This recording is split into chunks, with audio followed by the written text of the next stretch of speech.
My name is Serena, and I am 34 years old. What my brother-in-law Mark did to me left my face covered in blood and my shoulder completely dislocated. But what happened after that, when my sister Simone stood over my broken body and whispered those words to me, was even worse. She said, "You should have signed the mortgage." All of this nightmare began because I refused to guarantee a loan for them. I somehow dragged my bleeding body to my parents' house and collapsed right there on their doorstep, begging for help. What my mother and father did next, even the police officers were shocked when they heard about it. Let me take you back to where this all started 2 nights before that terrible moment. It was Sunday evening, and we had our usual family dinner at my parents' place. These dinners were never something I looked forward to. They always felt like an obligation, never a joy. My father, Marcus Sr., demands these gatherings every single week.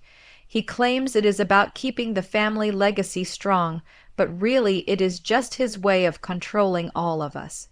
I arrived at their massive house in View Park, and the moment I walked through the door, I could feel the tension hanging thick in the air. My mother Denise was fussing over the dining table, centerpiece acting like everything was normal, but completely ignoring the fact that my sister Simone and her husband Mark were both radiating nervous energy. We all took our seats at the formal dining table. The expensive china plates felt cold when I touched them. We had barely finished eating our soup when Mark cleared his throat loudly and slid a shiny brochure across the table toward me.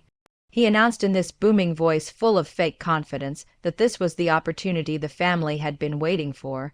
He said this was how we would all move up in the world. I picked up the brochure and looked at the cover. It read Blackwood Tech Ventures. My sister Simone was staring at Mark with this look of complete adoration in her eyes, like he was some kind of genius. Mark is white, and my family has always been a prominent black family here in Los Angeles. They have always been obsessed with looking successful and powerful. Mark, with his smooth-talking ways and empty promises, had become their prized possession. He launched into his whole pitch about this incredible real estate investment opportunity.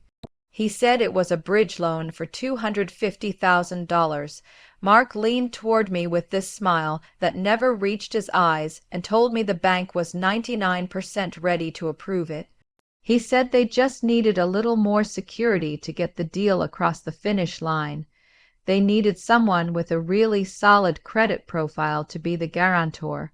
Simone reached over and put her hand on top of mine. Her rings felt ice cold against my skin. She said, "Serena, that person is you. You are perfect for this role." I knew immediately what this really was. You see, I work as a risk analyst for a nonprofit investment fund. My entire job every single day is identifying red flags in financial deals, and Mark standing there in front of me was basically a walking, talking, breathing red flag. I picked up the documents and started reading through them carefully. The numbers made absolutely no sense. The projected revenue was based on nothing solid at all. I looked up at Mark and kept my voice calm and level. I told him these projections were completely impossible. The business plan had no real infrastructure behind it. The cash flow analysis was wildly optimistic, and that was putting it kindly. I pushed the folder back across the table toward him. I said, "I cannot sign this. This is not a sound investment, and I am sorry." The room went completely silent. Then Simone let out this sharp, high-pitched laugh that scraped against my nerves like nails on a chalkboard. She said of course she would not sign it. "This is Miss Safety right here, Miss Risk Analyst." She spat out my job title like it was the worst insult she could think of. "Simone told me that this is exactly why I am still single. This is why I work for that boring charity organization." She said, "I am too afraid to take any risks. I am too afraid to actually live my life." My mother Denise nodded her head in agreement and placed her hand on Simone's arm in support. She told me that Simone had a point. She said I should be thinking about what is good for the family. Mark is trying to build a future for my sister. I responded that I am thinking about family. My patience was starting to snap. I said I am thinking about not letting my family commit bank fraud. I pointed out that this document is not even for a real estate investment. This is a bridge loan for Mark's failing tech startup, and they are using real estate as fake collateral. Mark's face turned bright red with anger. That was when my father put his fork down on his plate. The sound of the metal clinking against the china echoed through the whole dining room.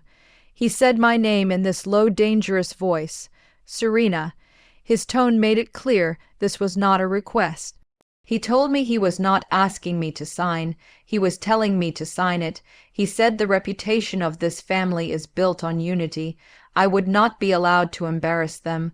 I would not embarrass my brother-in-law. He insisted that I owed my sister this support. I looked at him sitting there. This man who cared more about what the neighbors in View Park thought than about his own daughter's financial security. I told him I owe her absolutely nothing. I stood up from my chair and grabbed my purse. I said my credit score is the one thing I own that this family has not been able to touch. I will not set it on fire for a terrible investment and an even worse liar. I turned around to leave the dining room. My father's voice boomed out behind me. He said if I walked out that door, I was no longer welcome in his house. I paused with my hand on the doorknob. I asked him, was I ever really welcome? Then I walked out, leaving all of them sitting there completely stunned by my defiance. I had no idea then that I had just made a very dangerous enemy. As I held that heavy cardstock brochure in my hands, I traced my fingers over the embossed logo of Blackwood Tech Ventures. Being a risk analyst means my entire career has been built on seeing through what people try to hide. It took me less than 30 seconds to see the truth in these documents. The numbers were not just optimistic, they were pure, complete fantasy. The cash flow projections were totally impossible. The market analysis was based on completely flawed data. The collateral was defined so vaguely it meant nothing. This was not an investment opportunity. This was a black hole that would swallow money. I slid the folder gently back across the mahogany table. I said, Mark and Simone, I cannot sign this document. The air in the room seemed to crackle with tension. Mark's charming smile started to fade away. I continued in my calm, professional voice, explaining that the business plan has no real foundation. The projected revenue is completely unrealistic. There is no clear path to any kind of profitability. This is far too high risk. I told them I was sorry, but I would not be the guarantor. Before Mark could even open his mouth to respond, Simone let out that high, sharp laugh. It was a sound I had heard my entire life growing up. That laugh always came right before she would insult me. She said, of course, I would not sign it. Here she goes, Miss Safety, Miss Risk Analyst. She said I analyze everything until all the life gets sucked right out of it. Simone leaned forward across the table, and her eyes were glittering with pure malice. She told me this right here is exactly why I am still single at my age. This is why I work that boring job at that sad little nonprofit organization. I am too afraid to take any risk. I am too scared to actually live. I would rather sit alone in my quiet apartment counting pennies than help my own family build something real. I felt that old familiar heat rising in my cheeks, but I held her gaze steadily. I said, this is not building anything, Simone. This is gambling with my credit score. My mother Denise chimed in with her soft but insistent voice as she placed her hand on Simone's arm. She always played the role of reinforcement. She told me that Simone had a point. I really should think about my family. Mark is working so hard to build a future for my sister. We are all supposed to help each other. I said helping each other is one thing. My voice was dangerously quiet now. Setting myself on fire to keep you warm is something completely different. The sharp sound of my father's heavy silver fork hitting the china plate silenced everyone instantly. My mother actually flinched at the noise. Simone's smirk vanished from her face. Marcus Sr. stared at me from his position at the head of the table. His disappointment was like a physical force in the room. It was something he had always wielded like a weapon against me. He said my name, Serena. His voice was not loud, but it carried such weight. He told me he was not asking me to do this. He was telling me to sign that paper. He leaned forward and locked his eyes onto mine. He said the reputation of this family and the name he built in this community is founded on unity. We present a united front to the world. I would not be the one to embarrass them in front of the bank. I would not be the reason this opportunity failed for them. I could feel the crushing weight of everyone's expectations pressing down on me. This was exactly how it always worked in this family. My father would issue a decree, and the rest of us were just expected to fall in line without question. I tried again, keeping my voice quiet but firm. I said, "Dad, this is a bad loan." He boomed back at me that it was not my place to decide what is a bad loan. His composure was cracking now. He said my brother-in-law is a visionary. Mark sees the future. That is how empires get built. He said this is something I would never understand from my little nonprofit desk. Mark is trying to elevate this family.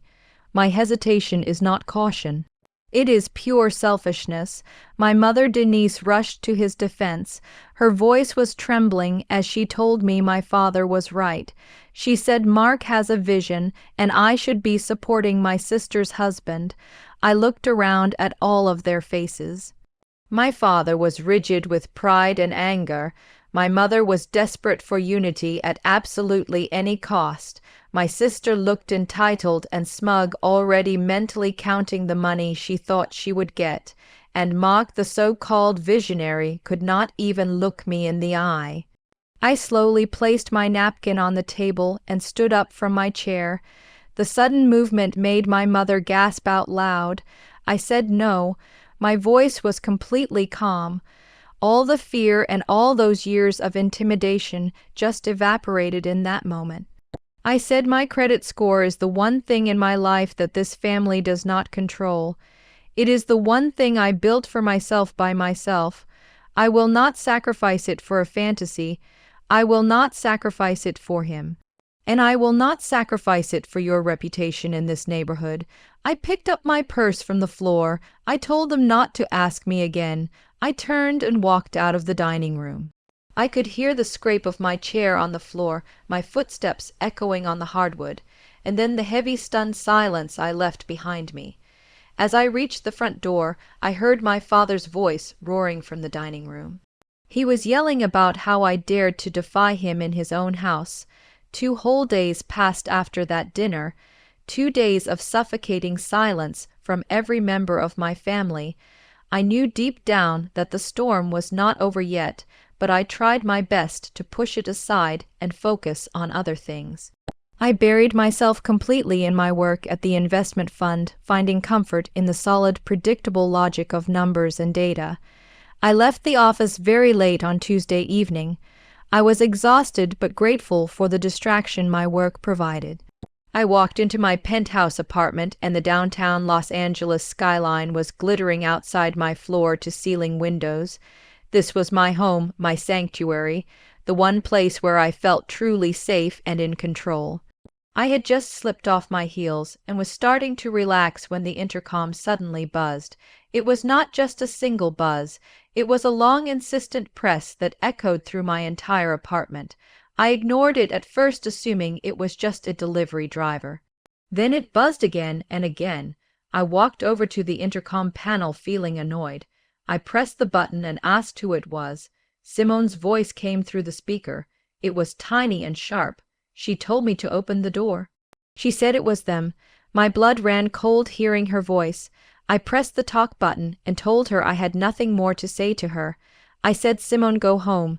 She responded that I should open the door or she would buzz every single apartment in this building until someone let them up. Before I could even respond, the buzzing stopped and was replaced by heavy rhythmic pounding directly on my apartment door. Someone must have let them into the building. My heart started hammering against my ribs. This was no longer a simple request. This was an invasion of my space. I walked slowly to the door with my hands shaking. I looked through the peephole. It was both of them standing there. Simone stood with her arms crossed, and her face was a mask of pure fury. But it was Mark who actually scared me when I saw him. His suit was all rumpled and his tie was loosened. His eyes were bloodshot and red-rimmed. They were filled with a raw, desperate look I had never seen in him before. He looked like a cornered, dangerous animal. I unlocked the deadbolt on my door, intending to tell them to leave through the small crack. The very second the lock clicked open, Mark shoved the door with his shoulder, sending me stumbling backward into my apartment. I yelled at him, asking what the hell he thought he was doing. Mark pushed past me into my living room, with Simone right behind him. He was completely frantic, pacing back and forth on my expensive rug. He said I had to listen to him. The bank was closing the file tomorrow morning. Tomorrow, Serena, they would lose everything they had worked for. I stared at him as my fear turned into cold anger. I told him I had given my answer on Sunday. It had not changed at all. I said he was trespassing. Both of them needed to get out of my apartment right now. Mark said I did not understand. He was pleading now, running his hands through his hair over and over. He said this was not just about me saying no. This was his entire life falling apart. I said my life involves not having my home invaded like this. I moved toward my phone on the kitchen counter. I told him I had said no. I said, "Get out or I will call building security. I am not asking again. Get out now." My voice was shaking, but I absolutely meant every word. I backed away toward the kitchen counter, keeping my eyes on Mark the whole time.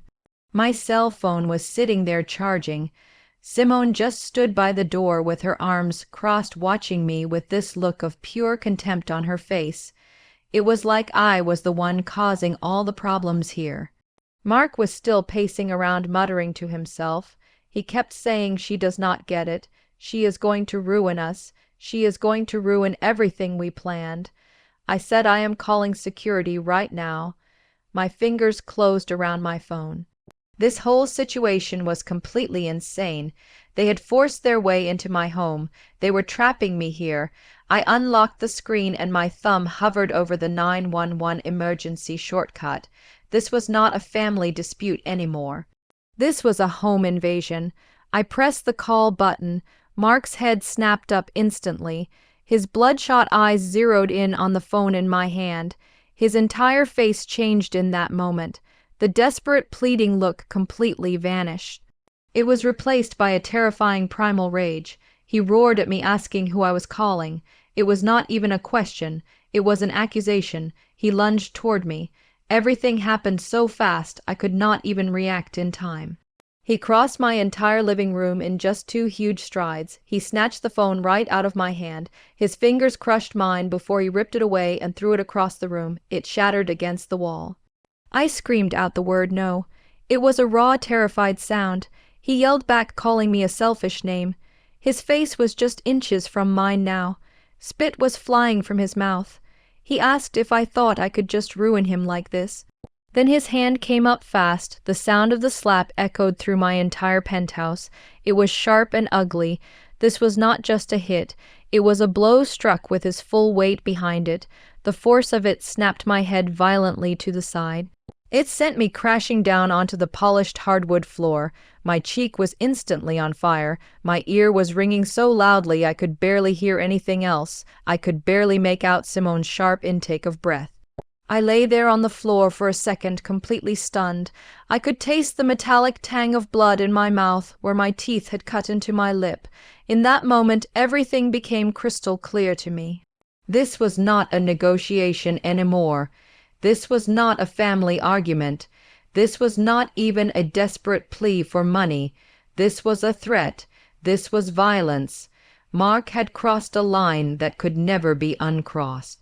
They were not here to ask me for anything. They were here to take what they wanted by force. My apartment that had always been my sanctuary was no longer safe. I had to get out of here. Ignoring the throbbing pain in my face, I pushed myself up onto my hands and knees. The door, I just had to make it to the door and get out. I started to crawl across the floor. I was scrambling with my nails digging into the hardwood, trying desperately to reach the hallway. I was almost there when a fist suddenly closed around my hair. It yanked my head back so hard my neck snapped. I screamed out in pain. Mark's face was purple with rage now. He hauled me to my feet like I was nothing but a rag doll. He roared that I would sign it. He was dragging me backward away from the door and away from any hope of safety. He threw me toward my own desk. He yelled that I would sign it right now. He shoved me hard into my office chair. On the desk, my laptop was still open with the screen glowing. I realized with a sudden jolt of panic that my lawyer David was still on the FaceTime call we had started earlier. He was seeing all of this happening. Mark did not even notice the laptop. He was too far gone in his rage. I screamed at him to get out. I tried to shove myself away from the desk, but I was trapped between him and the chair. I did the only thing I could think of. I raked my nails down his face as hard as I could. I screamed at him to get off me. I drew blood. 4 red lines welled up immediately on his cheek. He recoiled for just a split second. His hand flew to his face. He looked at his fingers and saw the blood there. The last bit of his sanity just vanished completely. The rage in his eyes turned into something else, something dead and cold. He hissed at me, calling me a name. He grabbed my left arm, not my hair, not my shirt. My arm, and he twisted it with all his strength. He put his full body weight into the motion. He screamed that I would not ruin him. He was torquing my arm in a direction it was never meant to go. The sound was not loud. It was a sickening dry pop, a crack that seemed to come from inside my own head. The pain was unlike anything I have ever known in my life. It was white. It was absolute. It blotted out the entire world around me. I screamed. It was a long tearing sound that did not even sound like my own voice. The agony was so intense my body just gave out completely. The shock of my shoulder dislocating made me go completely limp. I fell forward out of the chair as dead weight. My face smashed into the sharp corner of my mahogany desk. I felt the impact, a dull thud against my cheekbone. Then I felt a new hot wet sensation spreading across my face. My vision started to swim. I slid from the desk down to the floor, landing in a crumpled heap. I could taste blood. I could feel something warm and thick running into my eye. My face was bloody. My shoulder was on fire with pain. I could not move at all. I heard a sharp, ragged gasp. It was Mark. He stumbled back away from me. His hands flew up to his mouth as he stared at what he had done to me. He looked at my bloody face. He looked at my arm hanging at an impossible angle. His entire body began to shake. He stammered, "Oh my God." His voice was cracking. He said, "Simone, I think I really hurt her." He looked at her shoulder. It just happened. He looked like he was going to be sick. His face went pale and sweaty. He was horrified now. He was panicked. He was terrified of what he had just done to me. I tried to say something. I tried to scream at him, but the pain was a white-hot fire consuming all of my thoughts. All that escaped from my mouth was a low, agonizing moan. I was lying on my own floor in my own home, bleeding and broken. Mark was babbling, now looking frantically between me and the door. He said, "Simone, we have to call someone. We have to call 911. He said, "Look at her face. Oh God, we cannot just leave her like this." Simone's voice cut through his terror. It was not panicked at all. It was cold as ice. It cut through his panic like a shard of glass. She told him to shut up. I heard the click, click, click of her heels on my hardwood floor. She was not rushing to help me. She was not running for the door to get help. She was just walking around me calmly. I forced my good eye to focus. I looked up through the haze of pain and the blood that was dripping from my temple. She walked right past my head. She stepped delicately over my outstretched legs, being careful not to let the hem of her expensive pants touch the blood that was beginning to pool on my floor. She stopped walking. She just stood there over me, looking down. There was no horror on her face. There was no fear. There was no shock. There was nothing. She looked annoyed. She looked at me broken and crumpled on my own floor, and she sighed like I was the one wasting her time.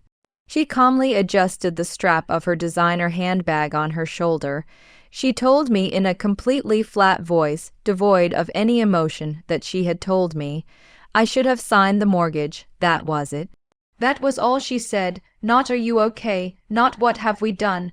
Just that cold statement. Mark whispered her name. His voice was trembling. He said she was bleeding badly. We had to help her. Simone finally looked away from me and glanced at her husband. Her expression was pure disgust. She told him not to be so weak. She said I made my choice. I would be fine. She turned and walked toward my front door. She said, "Let's go. We are done here." Mark protested, saying we could not just leave me like this. His voice was desperate, but he was already following her toward the door. Simone's voice came from the hallway already. She said, "Yes, we can leave," and then I heard it, the heavy thud of my apartment door closing. The sound of the deadbolt sliding into place, and then I was completely alone. I lay on that floor for I do not know how long. The only sounds were the hum of my refrigerator and my own ragged breathing. Every breath hitched into a sob whenever I tried to move even slightly. The pain in my shoulder was a deep, sickening fire. It was a white-hot agony that radiated down my arm and up into my neck. My cheek throbbed in time with my pulse. I could feel the sticky warmth of blood matting into my hair. But worse than all the physical pain was the silence of my apartment, the silence of the hallway outside my door. They had really gone. Mark had assaulted me and broken my body. Simone had looked at me like I was trash on her shoe, and then they just left. They left me on the floor bleeding and broken. They abandoned me. The realization hit me even harder than the slap had. They did not just not care about me, they actively wanted this to happen. They wanted me hurt. They wanted me gone and silenced. My good eye that was not swollen shut and sticky with blood darted around the room. It landed on my desk, on my laptop sitting there. The screen was still bright and glowing.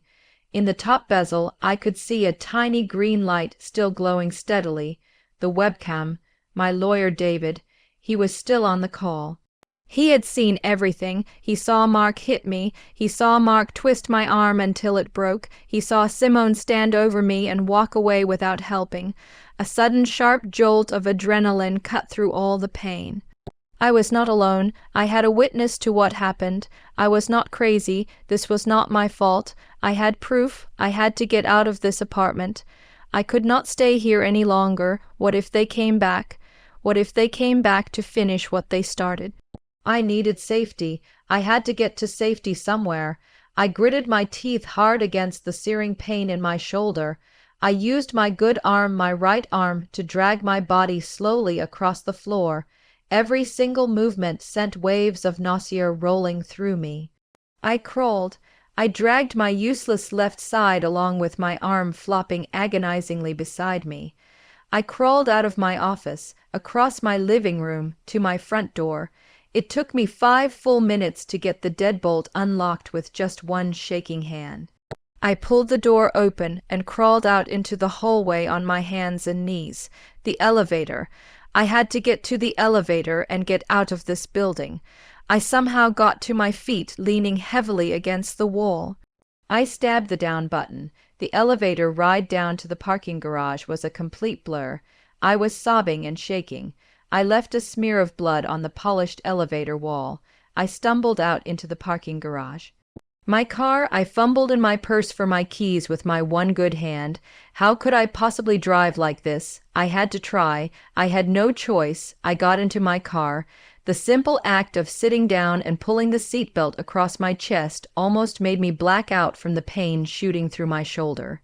I started the engine. I put the car in gear using only my right hand. I drove one-handed out of the parking garage. I was steering with my right hand. My left arm was cradled uselessly in my lap like a dead weight. I drove through the bright lights of downtown Los Angeles. I felt like a ghost in a machine. I do not know how I managed to do it. I do not know how.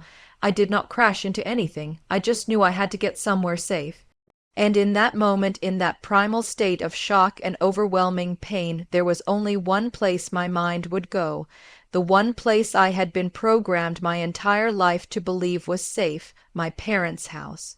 It was the only place I could think of going, so I drove one-handed and bloody and broken to them. I do not remember most of the drive to my parents' house. I only remember the pain. The white-hot blinding pain radiating from my shoulder and the rhythmic, throbbing in my face where it had slammed into the desk. I kept tasting blood in my mouth. I was steering with only my right hand. My left arm was cradled against my stomach, feeling impossibly heavy and disconnected from my body like it belonged to someone else. I must have run through every red light on the way. When I finally pulled onto their street in View Park, all the familiar perfect houses looked completely alien to me. They looked like a set from a horror movie. My parents' house was all lit up. Of course it was. They were probably in the living room right now watching television, completely unaware that their perfect family had just imploded in the most violent way. I fell out of my car. My legs just gave way beneath me. I had to use the car door to pull myself back up to standing. My whole body was shaking. It was not just from the cold night air. It was from the shock coursing through my system. I stumbled up their brick walkway. Each step jarred my shoulder, sending fresh waves of sickness rolling through me. I left a small dark drop of blood on their pristine white welcome mat. I reached for the doorbell. My right hand was trembling so badly it took me 3 tries to actually press the button. I heard the chime echo inside the house. The sound was impossibly cheerful. I leaned my bloody forehead against the cool wood of their front door, just trying to stay upright and conscious. I heard footsteps coming from inside. I heard the sound of their deadbolt being drawn back. The door swung open wide. It was my mother Denise standing there. She was wearing her expensive silk robe. She had a glass of wine in her hand. There was a look of annoyance on her face. She was probably ready to scold whoever was ringing her doorbell this late at night. Her face changed. It was not a gradual change at all. It was a complete stop. Her smile froze on her face and then collapsed entirely. Her eyes widened as they took in the blood matted in my hair, the grotesque angle of my shoulder, the purple and black swelling that was already closing my left eye. Her wine glass just slipped from her fingers. It shattered on the marble entryway floor. Red wine splashed onto their white rug like a second pool of blood spreading out. She let out a choked half-screaming gasp. She said my name, Serena, that one word. Her horrified recognition of what she was seeing was the last thing I heard clearly. It was the sound that finally broke me completely. The adrenaline that had kept me conscious and moving, that had driven me all the way here, just evaporated in an instant.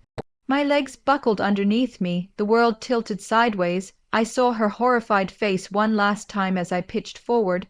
I was collapsing through their doorway, half in and half out of the house. I ended up on their floor on top of the shattered glass and the spilled wine. I whispered the words, "Help me." They were barely a breath. I said Mark's name, and then finally everything went completely dark. I came to smelling the sharp sting of wine mixed with something metallic. Blood, my own blood. I was lying on the cold marble floor of their entryway. My mother Denise was kneeling over me. Her hands were hovering in the air, not knowing what to touch or how to help. She was calling out for my father. "Marcus, Marcus, do something. She is bleeding. Oh my God, Serena, what happened to you?" My father, Marcus Sr., appeared in the doorway. He did not rush to my side to help me. He just stood over me. His face was a mask of stone-cold fury. And he was not looking at me lying there broken on his floor. He was looking past me out the open front door into the night outside. He hissed at my mother to get me inside. He grabbed my good arm and pulled me roughly across the threshold. He was scraping my injured shoulder on the floor as he dragged me. I cried out in pain. He completely ignored it. He slammed the heavy oak door shut. The thud echoed through the whole house. I heard the sound of the deadbolt locking. He was locking me inside. He seethed at my mother that the neighbors would see this. He told her to stop screaming. My mother cried out that I was hurt. She said to look at my arm and my face. We had to call 911. We had to call the police right now. She fumbled for the phone sitting on the hall table. My father's voice cracked out like a whip. He said no. Are you out of your mind? He snarled at her.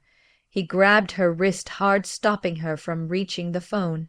She said I needed a doctor. Marcus, I am your daughter. My father shot back that Mark was their son-in-law. He asked her if she had thought for 1 second what this would look like, what would happen when the police showed up here. When she told her story, pointing at me lying there, he said a white man, our son-in-law, a respected entrepreneur, arrested on our daughter's word.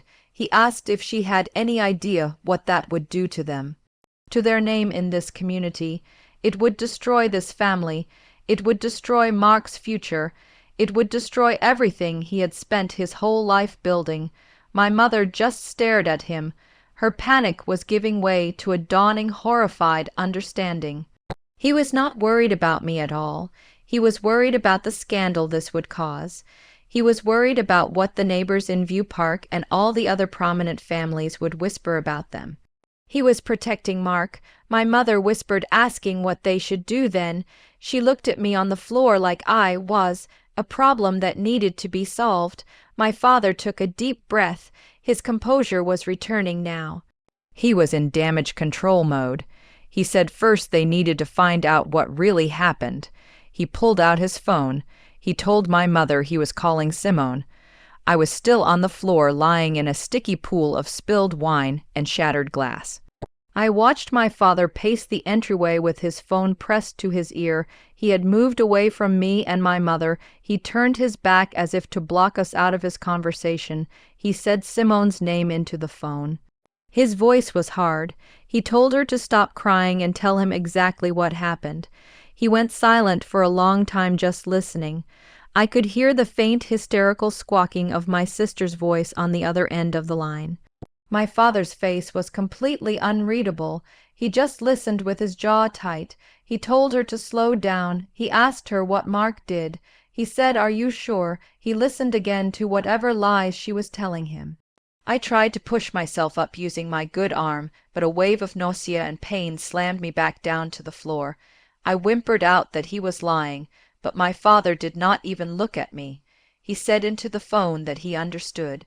His whole body seemed to relax, but in a terrible, calculating way. The anger was gone from his posture. It was replaced by a cold certainty. He said into the phone, so she attacked Mark first. He nodded as if this was the missing piece of the puzzle he had been looking for. The piece that made everything make sense to him. He said she was hysterical, jealousy. Yes, that sounds exactly like her. That sounds like something she would do. I could not believe what I was hearing. He was accepting her lies. He was drinking them down eagerly. Of course it was the story he wanted to hear. The story that protected his perfect son-in-law. He asked about my shoulder. She told him I fell. I stumbled and fell during the argument. He said he understood now. He closed his eyes and took a deep breath. When he opened them again, he was no longer a father. He was a fixer. He told Simone no, she did the right thing by leaving. He said not to worry about anything. He said I will handle it. He told her to stop crying. He would take care of her sister. He hung up the phone. He did not turn to me immediately.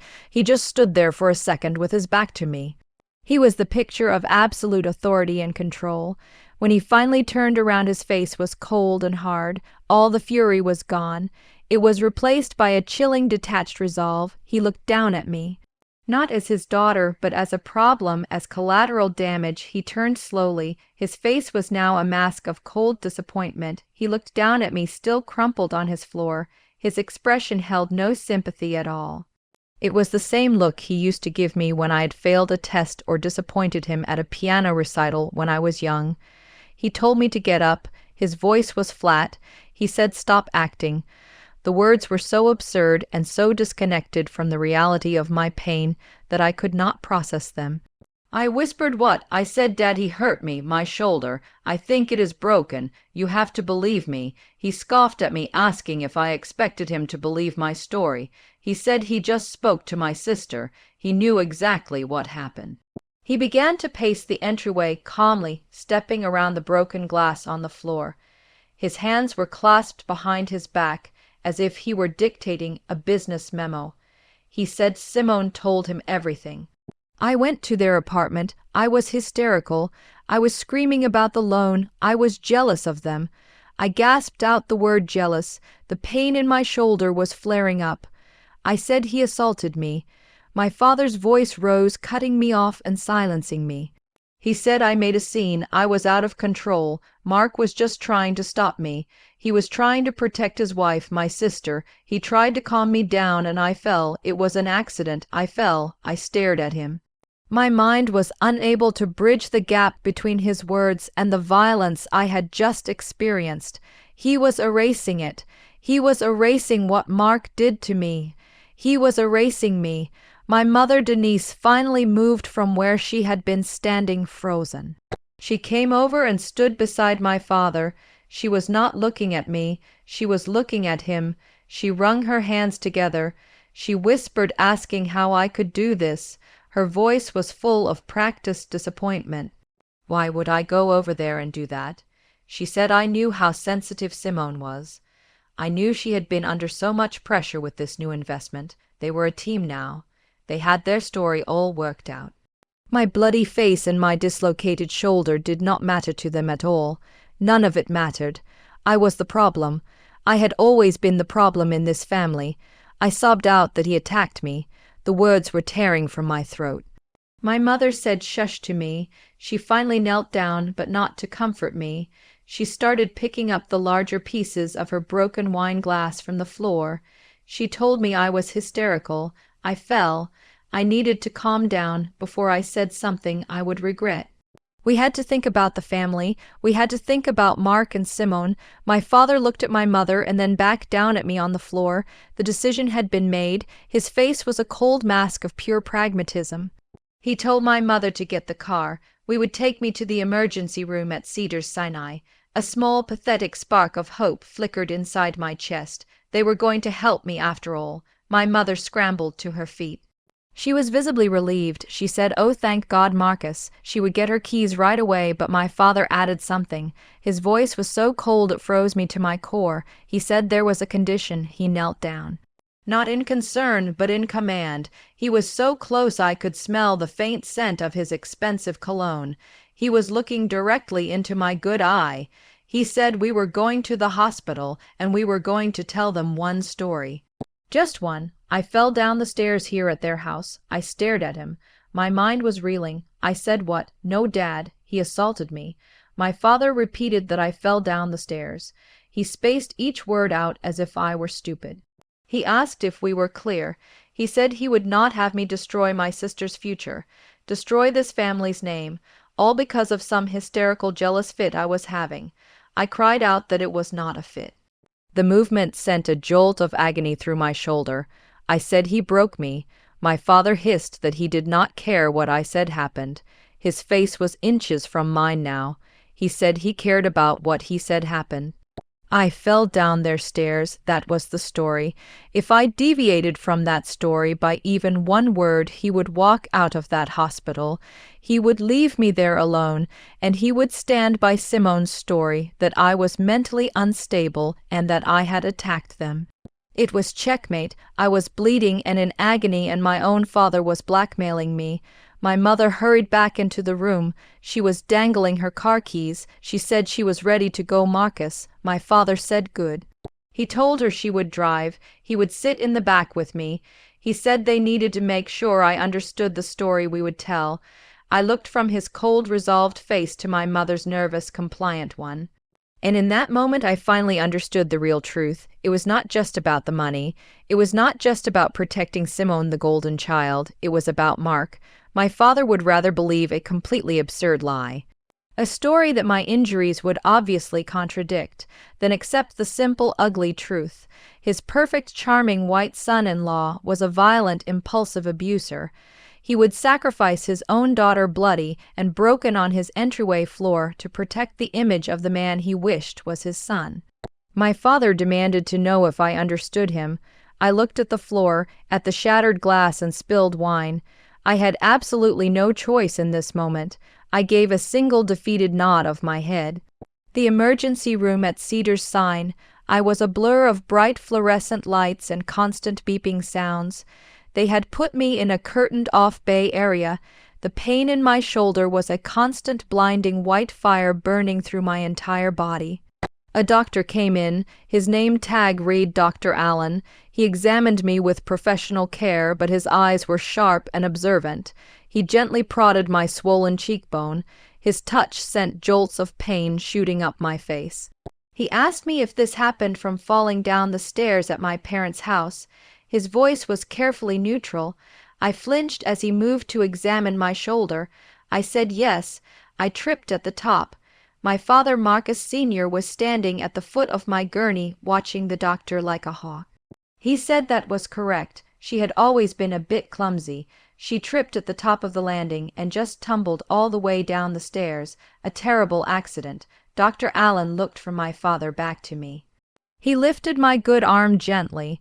Then he looked at the bruises that were forming on my wrists. He said these look like grip marks, and the injury to my shoulder. This is a dislocation caused by significant rotational force.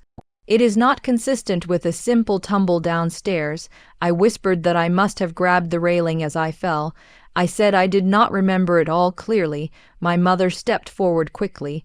She said I was in shock when it happened. She said they were just so grateful they were there to get me to the hospital so quickly. Dr. Allen just nodded. His face gave nothing away. He asked about the injury to my face. He said this bruising pattern is more consistent with a direct impact. Like hitting a flat, hard surface, not a series of tumbles downstairs. My father said I hit the newel post at the bottom of the staircase. His voice was a little too loud. He said it was a terrible, terrible accident. The doctor finished his examination and stood back. A nurse was standing by the computer entering notes. She was a calm-looking black woman in her 40s. She caught my eye for just a split second. Her gaze was not sympathetic. It was sharp, it was knowing. She said quietly to the doctor that given the inconsistencies in the stated cause of injury and the physical evidence of trauma, should she follow protocol? My father's head snapped toward her. He demanded to know what protocol she was talking about. It was an accident. They just told her what happened. Dr. Allen ignored him completely. He looked at the nurse and said yes. Nurse Franklin, please follow protocol. My mother's hand flew to her chest. She asked what that meant. What were they doing? The nurse picked up the phone at her station. She said she was required by hospital policy and state law to notify the police for a suspected domestic violence screening. A detective would be there shortly to speak with me. My father's face turned a dull, angry red. He said this was an outrage. They were a respected family. She was treating them like criminals. The nurse said they were treating their patient. Her voice was like ice. She did not even look at him. She said Detective Hayes was on duty and she would page her right away. A few minutes later, the curtain slid back. A woman in a sharp blazer stood there in the opening. She was tall and black. She carried herself with an air of complete authority. Her name tag was clipped to her belt. It read Detective Hayes. She said my parents' names, Mr. and Mrs. Wilson. Her voice was polite but very firm. She said she needed a moment alone with the patient. She asked them to please wait outside. My mother began to protest. She said but that was their daughter. Detective Hayes said she understood, and this was her investigation. She repeated that they needed to wait outside. My father, Marcus Sr., looked like he wanted to argue with her, but something in the detective's steady gaze made him reconsider. He gave me one last hard, meaningful look before he steered my mother out of the bay. The curtains slid shut behind them. I could hear their anxious whispers just outside. The silence that filled the small space was heavy and thick. Detective Hayes pulled a small plastic stool over and sat down. Her eyes never left my face. She did not write anything down in a notebook. She just watched me carefully. She said my name, Mrs. Wilson. She said she had been a detective for 15 years. She had seen a lot of people who claimed they fell downstairs. She said my injuries did not match that story at all. The bruising on my face was from a direct impact, the grip marks on my good arm and this shoulder. She gestured to my immobilized arm. She said this was a violent twisting injury. This was not a fall. She leaned in slightly. She asked me directly who did this to me. I stared at her. My heart was pounding hard against my ribs. Here it was, my chance. Someone was actually asking me. Someone saw through the lies. I opened my mouth. The name Mark was right on the tip of my tongue, ready to come out. But then I thought of my father's threat. His words echoed in my head. I will leave you here. I will tell them you are unstable. The curtain was suddenly ripped back so violently it almost came off the metal track. My father stood there in the opening. His face was radiating pure fury. He said my daughter was tired. She was in pain. He would be handling any questions from here on out. Detective Hayes stood up slowly. She was almost as tall as he was. She said, "Sir, I am conducting an official inquiry. You are interfering." She told him he needed to wait outside. My father said he was protecting his family. He completely ignored her. He walked past the detective and stood directly over my hospital bed. He looked down at me. His eyes were like cold black stones. There was no mistaking the threat in his gaze. He said the word daughter. His voice was dangerously smooth. He told me to tell the detective what happened. Tell her I fell down the stairs at their house. It was not a question, it was a command. My mother hovered behind him in the doorway. Her eyes were wide with fear. I looked at my father's face, then at the detective's waiting, observant expression. And I just broke. I was in too much pain. I was too tired. I was too terrified of what he would do if I told the truth. I dropped my gaze from the detective and stared at the thin hospital blanket covering me. I whispered that I fell. The words tasted like ash in my mouth. I was clumsy. I tripped. I fell down the stairs at their house. Detective Hayes's eyes hardened with what looked like professional disappointment. But before she could press me any further, the curtain was pulled back again. This time it was Simone rushing in. Her face was a perfect mask of sisterly concern. She cried out, "Oh my God, Serena!" Her voice was loud enough for the entire emergency room to hear. She said they came as soon as Dad told them what happened. Following right behind her was Mark.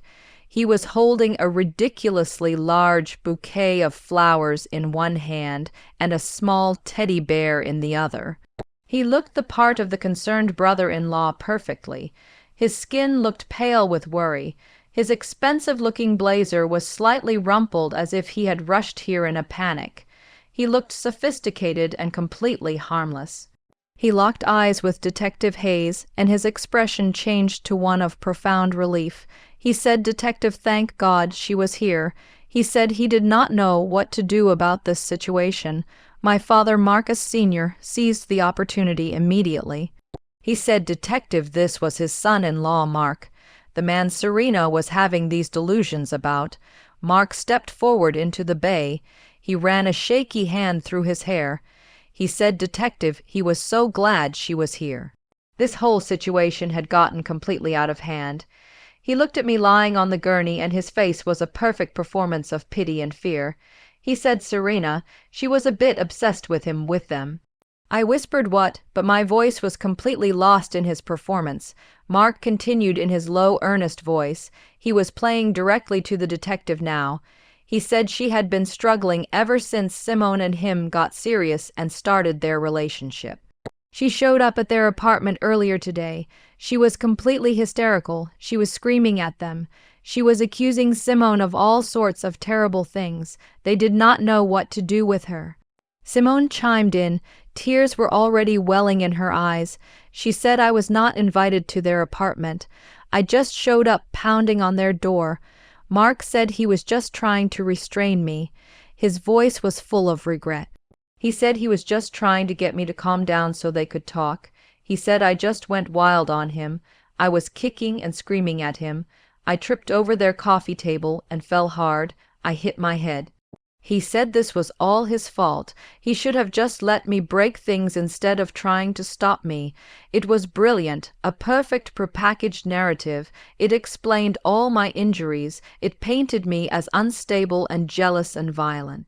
It made him the victim, the good guy who had tried to de-escalate a crazy woman, and it made me the woman lying here with a dislocated shoulder and a bloody face, the one responsible for my own injuries. Simone moved forward. Her shoulders were shaking with sobs now. She grabbed Mark's arm and half hid behind him, as if I was the one who had threatened her. She cried out that I had always been jealous of her. Always, ever since she met Mark. She said I could not stand to see her happy. She said I told her she did not deserve him. She turned to Detective Hayes. She said, "Detective, I am so scared of her. You do not know what she is like." She said I sent her harassing text messages. I followed her around. I just would not leave them alone. My mother Denise immediately rushed to Simone's side. She wrapped a protective arm around Simone's shoulders. She looked at Detective Hayes with a face of deep maternal sorrow. It was a performance I had seen her give 1,000 times before. She said, "Detective, I am so sorry she was called here for this." She said my daughter, Serena, had not been well.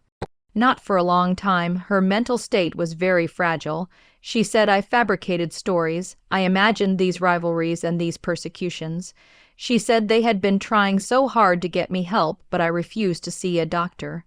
I managed to rasp from the gurney that she was lying.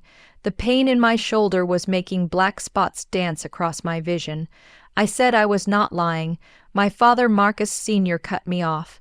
His voice was a low, authoritative boom. He stepped forward and placed his hand on my mother's other shoulder. He was creating a physical wall of perfect family unity with Mark and Simone. He looked at Detective Hayes with an expression of grave paternal responsibility. He said, "Detective, this was a private family matter, a deeply painful one." He said my daughter was clearly having an acute mental breakdown. He said they were just on the phone this morning discussing getting me into a residential treatment program. He said it with such conviction and such pained authority that even I almost believed him for a second. He said what I needed was a doctor, not an investigation. They would handle this internally as a family. They would get me the psychological help I so obviously needed. This was not a police matter, it was a medical one. They all stood there together, a united front of concern and deception. They had in less than 60 seconds perfectly framed me as a crazy, obsessed, violent woman. And they had framed themselves as the poor, loving family just trying to cope with their unstable daughter and sister. Detective Hayes stood in the center of the bay. She was a quiet, unmovable presence in the middle of the family's performance. She looked at Mark's performance of regret, at Simone's practiced sobs, at my mother's fluttering hands, at my father's commanding protective stance. Her face was completely neutral. It gave away absolutely nothing. She did not write anything down. She just observed everything carefully. Then her gaze shifted. It settled back on me lying there. She looked past the bloody gash on my face. She looked past the awkwardly strapped, dislocated shoulder. She looked directly into my eyes. In her gaze I saw no pity. I saw no judgment. I saw something far more terrifying to my family standing there. She did not believe them. She knew the truth. In that single steady look she communicated that she had seen this exact play before. The hysterical, unstable woman, the concerned, respectable family, she knew it was all a lie. I held her gaze. My good eye was pleading with her, trying to scream the truth that my voice was too terrified to speak. "He is lying. They are all lying. Please help me." She gave a single, almost imperceptible nod. It was so small I was not even sure I actually saw it. She turned to my father. She said, "Thank you for your cooperation, Mr. Wilson. The hospital staff would handle things from here." My father asked with relief, flooding his face, if they were done, if the investigation was over. Detective Hayes corrected him smoothly. She said her preliminary inquiry was over for now. She walked over to my gurney. She deliberately placed herself between me and my family standing there. She reached into her blazer pocket. She said Mrs. Wilson. Her voice was now softer, intended only for me to hear. She said it was very common to have memory lapses after a traumatic injury. Sometimes details became clearer after the shock wore off. She discreetly palmed a business card into my good hand. Her fingers brushed against mine. I closed my hand around the small, stiff rectangle. It felt like a lifeline. She said this was her direct number. It went right to her desk, not the main precinct line, if I remembered anything else, anything at all. I should call her, day or night, anytime. I gripped the card so tightly the corner was digging into my palm. I gave a tiny nod, a movement so small only she could see it. Detective Hayes said thank you, and my father boomed out behind her, stepping forward. His jovial and control mask was back in place. He said they appreciated her understanding of this difficult family situation. Detective Hayes did not even look at him. She just held my gaze for 1 second longer. It was a look of profound professional understanding. Then she turned to Dr. Allen and said this patient was all his now, and with that she was gone. Her footsteps faded down the hospital corridor. She left me in the bay with my family. They were all smiling now, relieved, believing they had won, but I was clutching my secret. I was clutching my hope in my closed fist. The curtain slid shut, and the sound of Detective Hayes's footsteps faded down the hall. In the heavy silence that followed, the entire atmosphere in the bay changed completely. It was instant and terrifying. The mask of the perfect concerned family dissolved like it had never existed. Mark's shaky relief hardened into a cold, resentful glare directed at me. Simone's tears vanished as if they had never been real. She wiped her dry cheeks with one hand. Her expression was bored now. My mother, Denise, just looked down at her hands, avoiding my eyes completely. My father, Marcus Sr., stood completely still for a moment with his back to me. Then he turned around very slowly. His face was no longer that of a worried father. It was the face I remembered from my childhood. The face of a man who had been defied and was about to restore order. He walked slowly toward my gurney. His expensive shoes were silent on the linoleum floor. He leaned in close, placing both hands on the bed rail. He brought his face very close to mine. His voice was a low, terrifying whisper that no one outside the curtain could possibly hear. He said, "Good." That was how it was going to be from now on. I would stick to that story. I fell down the stairs, that was all. I would not speak to that detective again. Ever. I whimpered out the word Dad. The pain in my shoulder was making me dizzy and nauseous. I started to say he hurt me. My father interrupted me. His voice dropped even lower and more menacing. He said if I so much as breathed one word of my little fantasy to anyone ever again, if I ever mentioned Mark's name in connection with this, he would personally go back to that detective. He would tell her that his unstable, obsessed daughter attacked his son-in-law in a jealous rage. He would tell her they had been trying to get me committed for years. His eyes were completely black. They were devoid of any light or love. He said he would provide the proof she needed. He would provide the witnesses. He would make absolutely sure that I was locked away in a psychiatric ward where I could not hurt this family ever again. He leaned in even closer. He said I was destroying them. I was a sickness in this family. He asked if I understood him. I could only nod my head. Tears of terror and pain were streaming silently from my good eye. My mother just stood there off to the side watching everything. She was twisting her wedding ring around and around on her finger. Simone stepped forward now. A small cruel smile was playing on her lips. She leaned in close to me, whispering just for my ears. She asked if I saw it now. She said all this drama, all this pain. She gestured at my bloody face and broken body. She said it was so unnecessary. If I had just signed the mortgage paper when they first asked me to. She said this would all be over already. I heard the curtain rings scrape as my father pulled it back open. I heard his voice loud and jovial again. He was thanking Dr. Allen for his time and excellent care. He said they would take good care of me at home. She just needed rest and time to heal. I heard my mother's light, fluttering laugh, as she apologized to a nurse for all the fuss they had caused. She said, "You know how family drama can be sometimes." I heard their footsteps fade away down the corridor. Mark left first, then Simone, then my mother, then my father. They were all gone. The silence they left behind was louder than my physical pain. It was a crushing absolute void pressing down on me. I was completely and totally alone. My father's words kept echoing in my head. "I will make sure you are locked away. You are a sickness in this family." Simone's cruel taunt kept replaying. "You should have signed the mortgage. They had won everything. They had attacked me and broken me. Then they built a perfect, impenetrable wall of lies around me. They had my parents on their side. They had the story all worked out, and I had nothing at all. I was the crazy, obsessed, jealous sister." A wave of complete bottomless despair washed over me. It was so strong it almost made me black out again. I had no one left.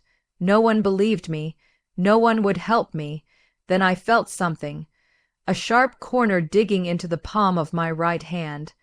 I had been clutching it so tightly my nails had made crescent-shaped marks in my own skin. The business card, Detective Hayes's card. I slowly uncurled my fingers. I winced at the stiffness in my hand. I looked at the card carefully. It read Detective K. Hayes, LAPD Direct Line. Her face flashed in my mind. Her sharp, knowing eyes, the way she had looked at me and not at my family, the way she said if I remembered anything else. I did remember something. It hit me like a jolt of electricity shooting through my body. It cleared the fog of pain and medication for one sharp, brilliant second.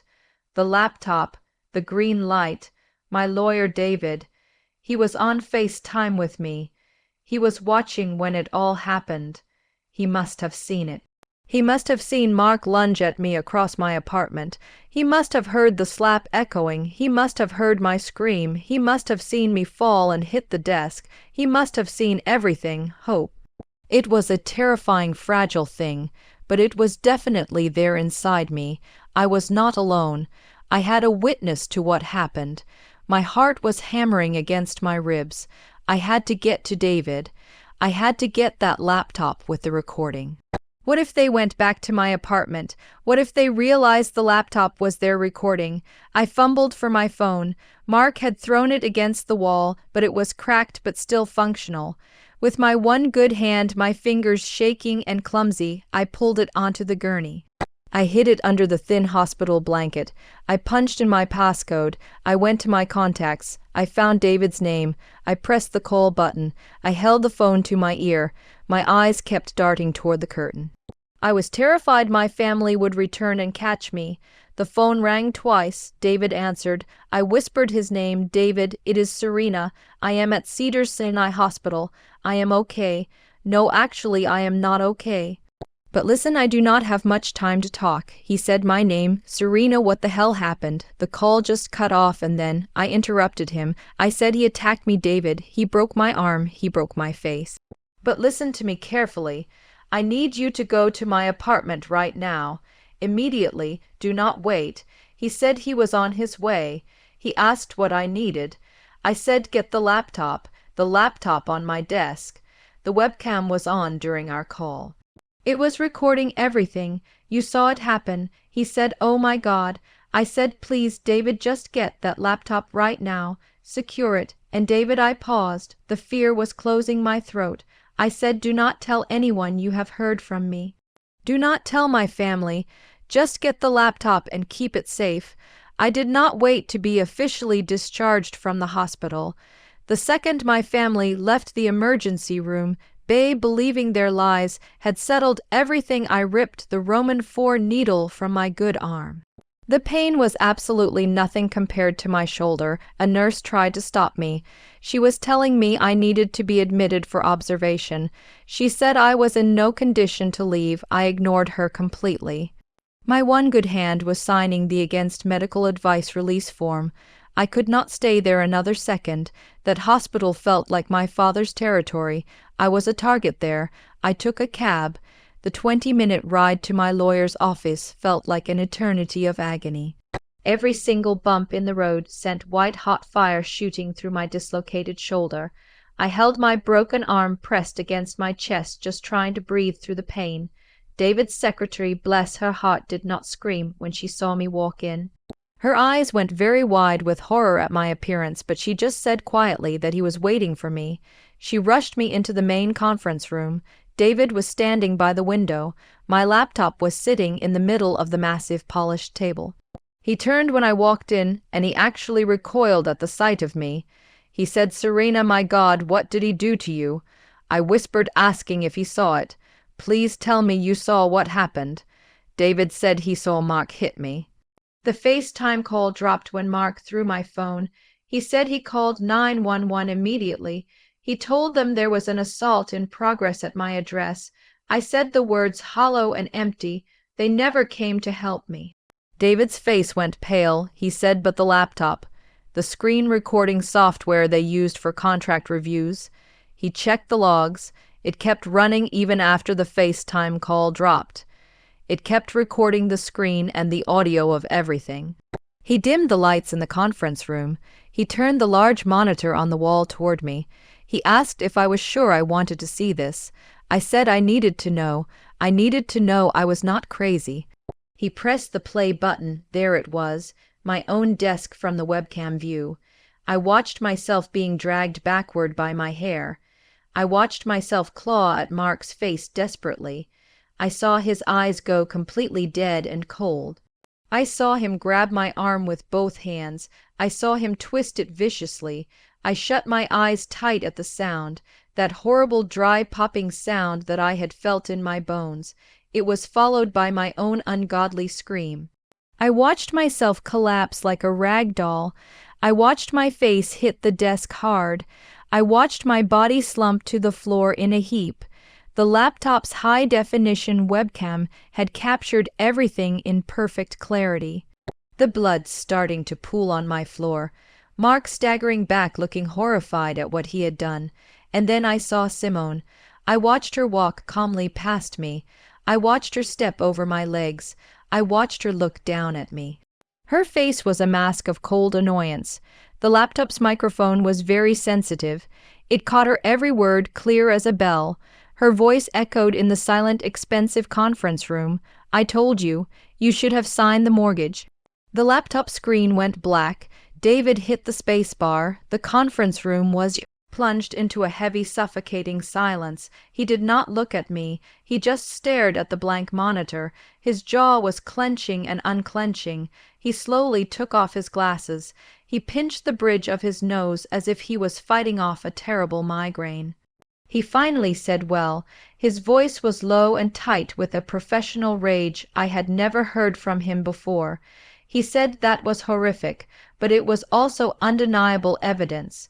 He turned to face me. His eyes were hard. He said, "Serena, this is irrefutable, crystal clear proof. Assault and battery, false imprisonment. This is not a family dispute anymore. This is a multiple felony criminal case. We can sue them. We can go to the police with this evidence. Mark and my sister could go to jail for this." I just nodded. My mind was replaying the loop over and over. Simone's cold, dead eyes, the sound of my shoulder popping out of place, the way they just left me there bleeding. I whispered that it was not enough. The words surprised me as they came out. David looked confused. He said, "Not enough. Serena, that video is what lawyers dream of having. It is an open and shut case." "What do you mean, not enough?" I leaned forward in my chair.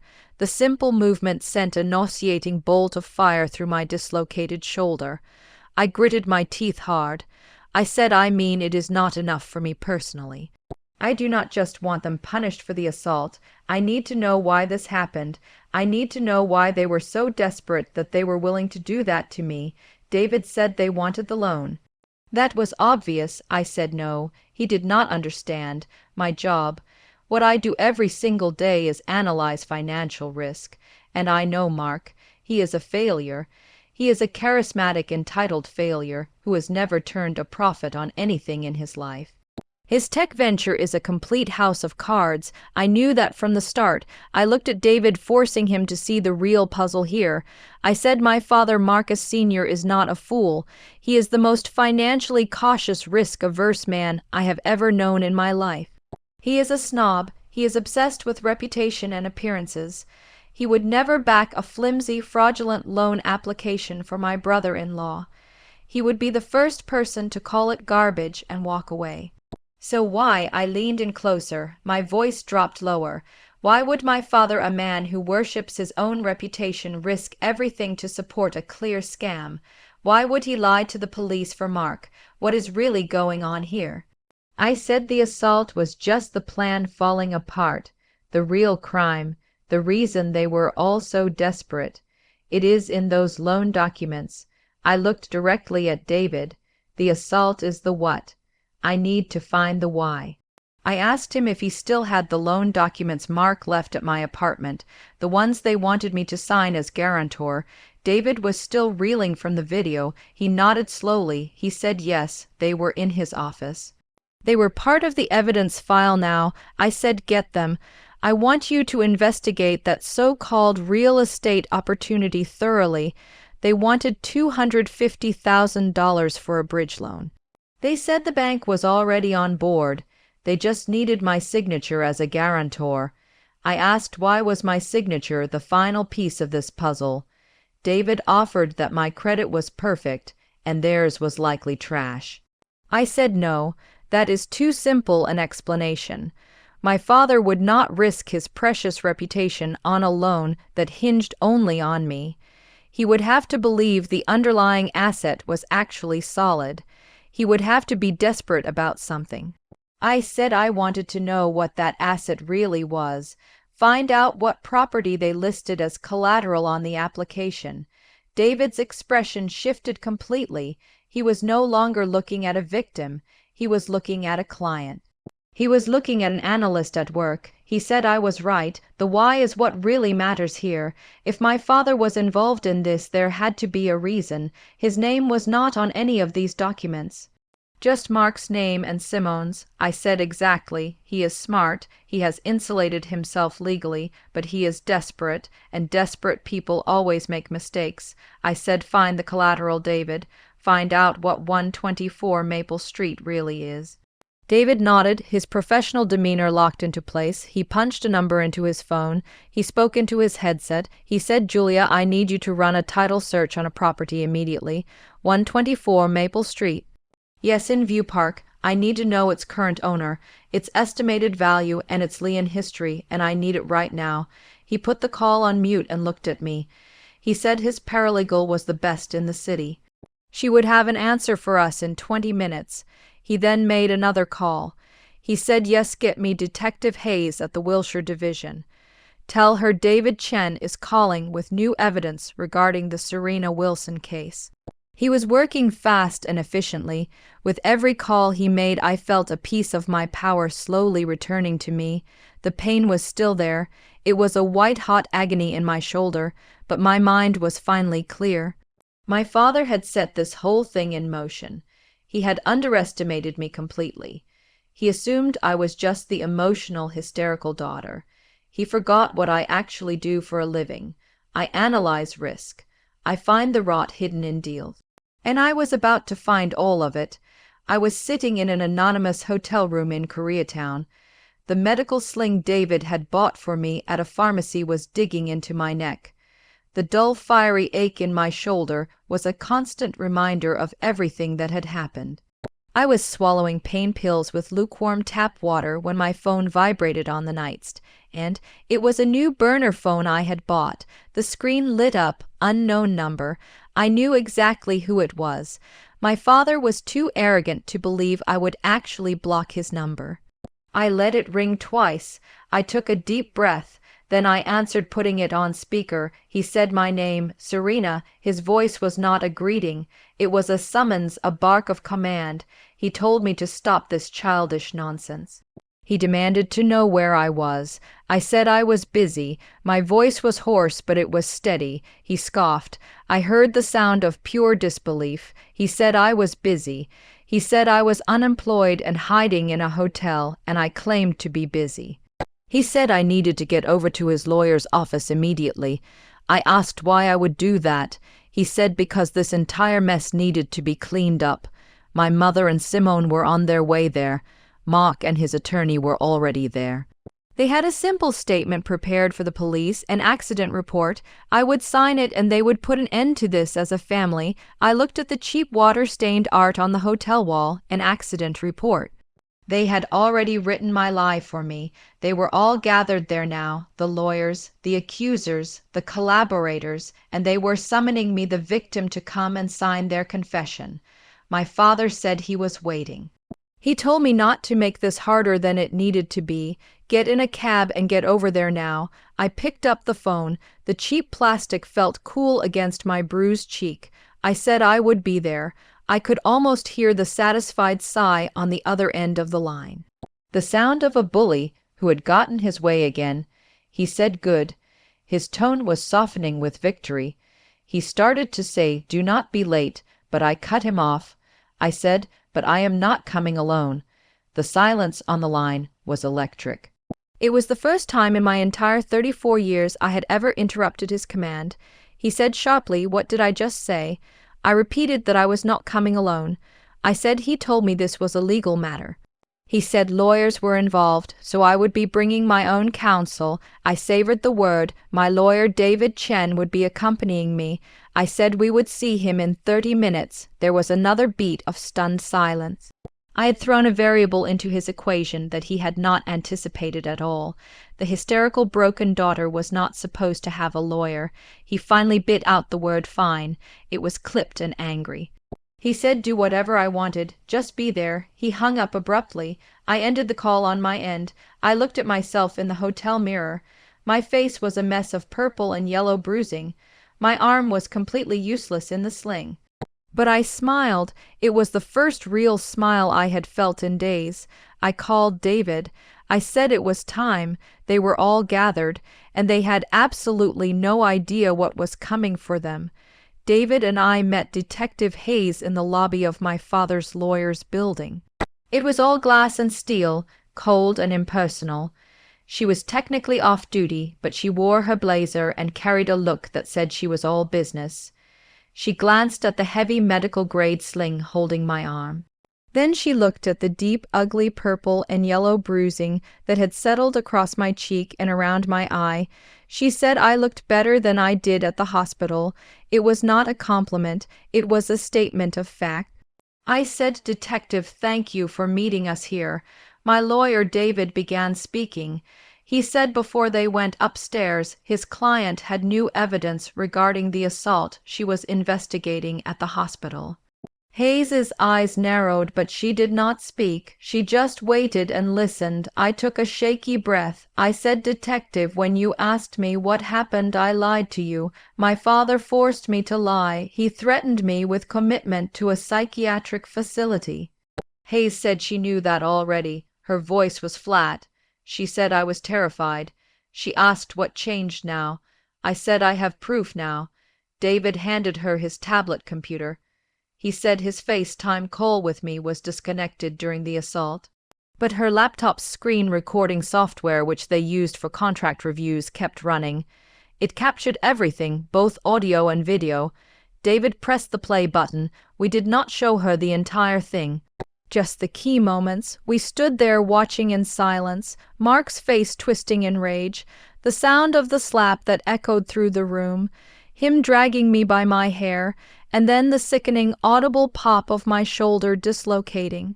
It was followed by my own scream. We watched me collapse. We watched my face hitting the desk hard. We watched Simone step over my body. Her voice was clear as a bell on the recording. "You should have signed the mortgage." Detective Hayes watched the entire clip without flinching even once. Her face was stone. When it finished, she looked up from the tablet. She said assault with intent to do great bodily harm, and my sister was an accessory after the fact. That video was enough to put them both away for years. David said that was not all, though. That was just the what. We found the why. Hayes raised an eyebrow. She said she was listening. David said Serena suspected her father was involved somehow, that he was desperate, so they investigated the $250,000 investment opportunity they were trying to force her to guarantee. They pulled the title on the collateral property listed on the loan application. David slid a document toward her across the table. He said the house at 124 Maple Street in View Park. Hayes asked what about it. She picked up the paper. David said it was for closed on by the bank 6 months ago. It was in Rio property now, real estate owned by the bank. It did not belong to them at all. Detective Hayes looked at the paper, then back at David, then at me. I could see her mind connecting all the dots rapidly.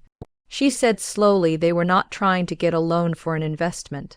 They were trying to get a loan using a house they already lost. She said that was bank fraud. I said exactly.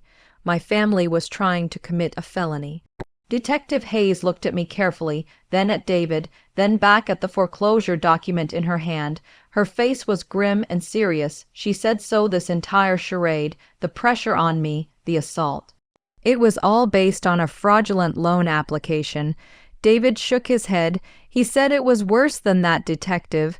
That was just how they planned to get the money. The why was the real story. He looked at me. His expression was full of a pity that I hated but also a professional respect that I needed.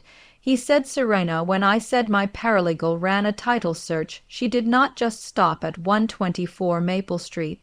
She ran a search on my father's primary residence as well, the one in View Park, the one I just came from. I did not understand. I asked what about it, what about their house. David said flatly it was not his anymore. Not for months.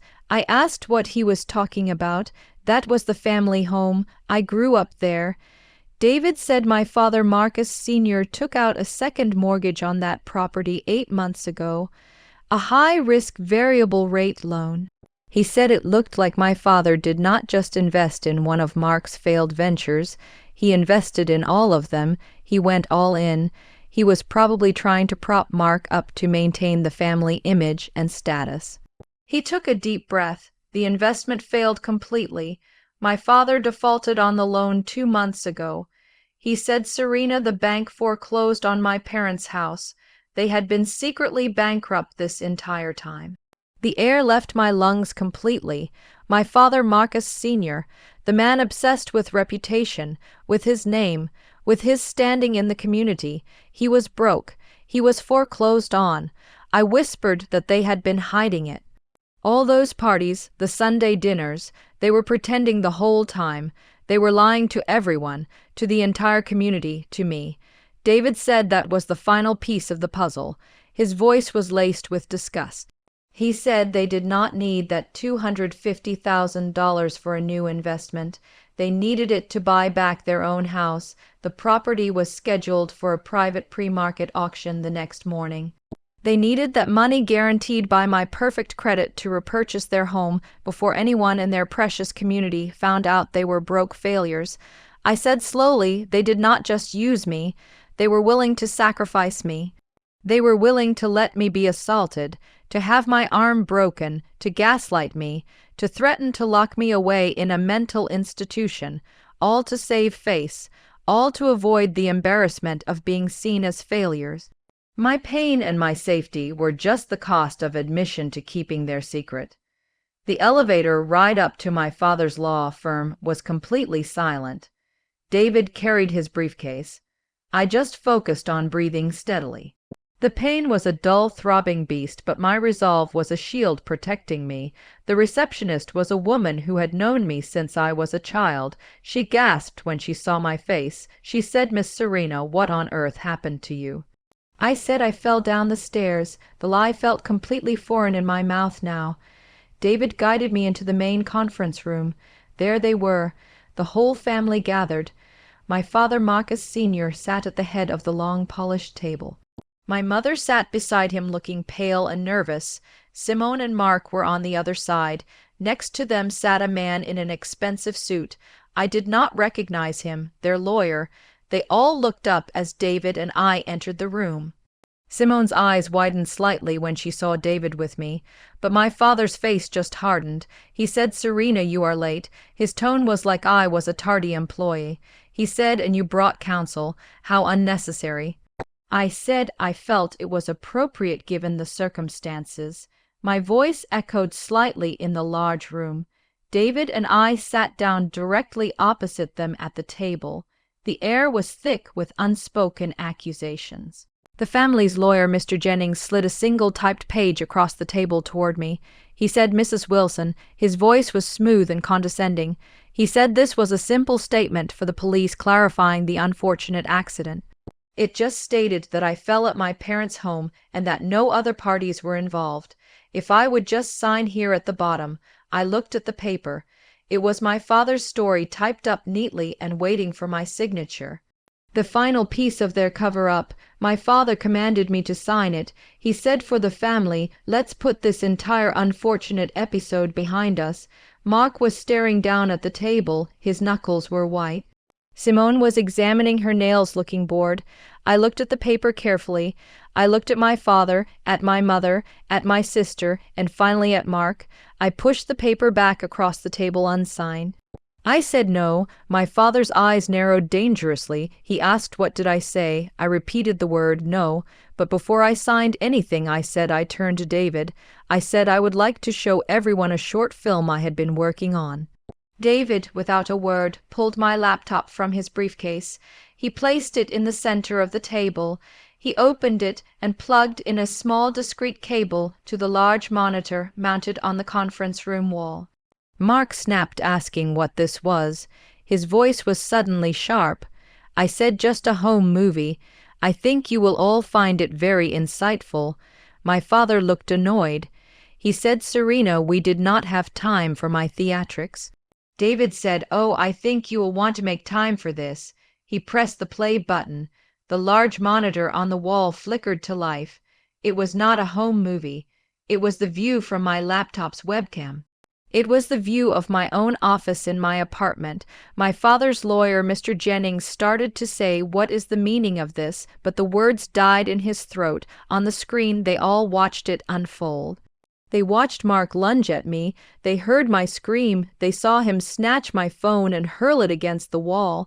They saw his hand flash out, and they heard the sickening sharp crack of the slap that sent me crashing to the floor. The room was absolutely silent. My mother's hand flew to her mouth. Simone looked like she was going to be sick, but the video was not over yet. They watched me try to crawl away. They watched Mark, his face purple with rage, drag me back by my hair. They heard my own voice, raw and terrified, screaming, "Get out of my house!" And then they saw it clearly. They saw him grab my arm with both hands. They saw him twist it violently. They saw my body go completely limp as my shoulder was ripped from its socket. They heard the pop. They heard the scream that did not even sound human. My scream. They watched me smash my face into the desk. They watched me crumple to the floor like a broken doll. Mark let out a small, strangled sound in the conference room. His lawyer Jennings looked at his client with pure, unadulterated horror. His mouth was hanging open, but the video still was not done. The camera kept recording. It recorded Mark stumbling back. It recorded him babbling, "Oh my God, Simone, I think I really hurt her." And then it recorded Simone walking calmly across the room. It recorded her stepping over my broken body. It recorded her looking down at me. Her face was cold. The microphone, sensitive in the quiet room, picked up every single chilling word she spoke. "I told you, you should have signed the mortgage." David hit the space bar. The screen went black. Simone's face was the color of ash. Mark looked like he had seen a ghost. My father, Marcus Sr., was the first to speak. He did not look horrified. He did not look ashamed. He looked absolutely furious. He slammed both fists on the table. His face was a dark mask of rage. He roared that I set them up. He pointed at me. He said I gamed them. I recorded this on purpose. This was a setup. I looked at him. My voice was as cold and dead as his had been at the hospital. I said that is assault and battery caught on tape. I let the words hang in the air. Then I turned to my father. I said, "Now let's talk about the bank fraud." The words bank fraud hung in the air thick and heavy. My father, Marcus Sr., actually laughed. It was a short, barking, ugly sound. He said, "Bank fraud, what in God's name was I talking about? Was I insane?" He said they were talking about a family disagreement, an assault. He stumbled on the word as he looked at the dark screen. David, my lawyer, said quietly that he was not talking about the assault, Mr. Wilson. He was talking about the loan he pressured his client to guarantee. My father roared that it was a private business matter. It had nothing to do with this situation. I said it had everything to do with it. And right at that moment, as if summoned by the words themselves, the conference room door swung open. It was Detective Hayes. She was not alone. She was flanked by two uniformed police officers. They did not look like they were there to ask questions. They looked like they were there to make arrests. The entire room froze. Mark, who had been pale, turned a sickly shade of gray. Simone stopped her fake sobbing and just stared. Detective Hayes walked calmly into the room. She did not look at my father or his lawyer. She looked directly at Mark and Simone. She said Mark Blackwell and Simone Wilson. Her voice was clear and carrying across the silent room. You are both under arrest for assault with intent to do great bodily harm and conspiracy to commit bank fraud. My mother let out a high-pitched shriek. She said, "No, you cannot do this." Mark shot to his feet. His chair scraped violently. He said they had no right to do this. My father yelled that this was outrageous. What bank fraud? That was an investment opportunity, a private deal. Detective Hayes finally turned her cold, patient gaze on my father. She did not raise her voice. She did not need to. She said, "It is hard to invest in a property you do not own, Mr. Wilson." Her voice cut through his bluster. She said they checked the collateral listed on that loan application. The house at 124 Maple Street. She paused, letting the silence stretch. It was foreclosed on by the bank 6 months ago. The silence in the room was absolute. Mark's head snapped toward my father. His face was a mask of confusion and dawning horror. He said, "Marcus, what is she talking about? What does she mean foreclosed?" "You said the title was clean. You said it was your asset." Simone, who had been frozen since the video played, finally spoke. Her voice was a small, terrified whisper. She said, "Dad, what is she talking about? You told us the house was fine. You told us everything was secure, but my father, Marcus Sr., was not looking at his son-in-law. He was not looking at his golden child daughter. He was staring at the dark monitor on the wall.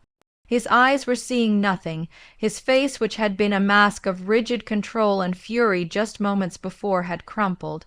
It was the only word for it. It was as if his bones had turned to dust inside his expensive tailored suit. He seemed to physically shrink. He staggered back half a step before sinking heavily into his leather chair. My mother, Denise, let out a sound. It was not a word. It was a high, thin, tearing wail of pure, unfiltered despair. She sobbed no. Her hands flew to her face as she collapsed into her own chair. No, no, no. And in that instant, everyone in the room saw the final ugly truth. David, their lawyer, even the uniformed cops standing there. They were broke. They were bankrupt. They had already lost everything. The mansion in View Park, the reputation, the Sunday dinners, the perfect family legacy. It was all a lie. They were not trying to help Mark get rich. They were trying to save themselves from public humiliation. They were desperately scrambling to avoid exposure. They needed my $250,000 guaranteed by my perfect credit, not for an investment, but to buy back their own foreclosed home at a private auction before anyone in their precious community found out they were failures. They were willing to sacrifice me. They were willing to let me be assaulted and broken. They were willing to gaslight me and threaten me and cover up a felony and commit another one, all to hide the simple, ugly truth that they were poor. My pain and my safety were just collateral damage to protect their pride. Detective Hayes let the silence stretch out. She watched my father stare blankly at the polished table. She watched my mother sob uncontrollably into her hands. Then she walked slowly around the table until she stood directly in front of them. She said, "Marcus Wilson Sr., Denise Wilson." Her voice was clear and carrying. "You are both under arrest for conspiracy to commit bank fraud and for filing a false police report." The sound of the first handcuff ratcheting shut was the loudest sound I had ever heard in my life. It echoed in the pristine, silent conference room. It was the sound of the end of everything they had built. The two uniformed officers were efficient and professional. They moved first toward Mark. He went completely ballistic. He ripped his arm away from the officer. His face turned a blotchy, ugly red. He screamed at them to get their hands off of him. His voice was cracking. He yelled that this was all my fault. I set him up. That crazy woman set him up. The officer did not argue with him. He just used a smooth compliance hold, forcing Mark's arm behind his back in a practiced move that made Mark yelp out in pain. Simone saw him being handcuffed, and she completely lost her mind. She turned on him viciously. She started clawing at his suit jacket. Her nails were ripping the expensive fabric. She screamed that this was not her fault. It was all him. She said he did this. He told her the loan was real. She did not know about the foreclosure. She said he made her lie to everyone. She told the officers to ask him. He made her lie. Mark roared back at her. He tried to lunge at her even as the officer restrained him. He called her a lying gold-digging name. He yelled that she was in on it from the very second they walked into my apartment that night. Detective Hayes ordered them in a tired voice to shut them up and get them out into the hall. The second officer turned to my parents. My mother Denise just wilted completely. The performance was finally over. The strength was gone. She did not have the energy left to pretend anymore. She just started sobbing. It was a high, thin, keening sound as the officer gently took her wrist. She begged them please no. She said her reputation. Please do not do this. My father Marcus Sr. did not move at all. He did not resist. He did not say a single word. He just stared at the polished conference table. His shoulders were slumped forward. The man who had roared at me and threatened me and controlled my entire life looked like a shrunken, empty old man. He looked 20 years older than he had an hour ago. He looked pathetic. He did not even flinch as the handcuffs clicked closed around his wrists. He had built his entire world on a lie, and he had just watched it all burn down in under 10 minutes. Their lawyer, Mr. Jennings, just stood in the corner. He was shell-shocked. He was watching his high-profile clients being arrested like common criminals. They were led out of the conference room one by one. Mark and Simone were still screaming at each other down the hall. It was a chorus of mutual ugly betrayal. My father just shuffled along. His eyes were glued to the floor. He was the picture of complete humiliation. But my mother stopped. She stopped right at the doorway with her hands cuffed behind her back. She turned around. Her face was streaked with tears. Her expensive makeup was completely ruined. She looked at me. Her eyes were filled with a hatred so pure and so bottomless it almost took my breath away. She hissed at me, Her voice was a venomous whisper. You did this. You destroyed this family. I stood there. My arm was throbbing in its sling. My face was a map of bruises. I looked at her, at the wreckage of her life, at the lies, at the woman she really was. I felt nothing, no pity, no anger, just empty. I said no, Mom. My voice was cold and clear. It cut through her sobs. I did not destroy anything. I just turned on the lights. The heavy door of the conference room clicked shut. It sealed off the echoing shouts of my family as they were led down the hall to be processed. The silence they left behind was vast and heavy. It was just me and David and Detective Hayes standing in the middle of the wreckage. The chairs were pushed back at odd angles. The statement my father had tried to force me to sign was still sitting on the polished table next to a half-empty glass of water. The large monitor on the wall which had sealed their fate was now just a black silent mirror. My arm throbbed in its sling. It was a dull fire, a constant reminder. My face felt tight and swollen. I was exhausted down to my very bones. Detective Hayes turned to me. Her professional demeanor was softening for the first time. She looked at my injuries, then at the empty conference table. She said I did the right thing, Mrs. Wilson.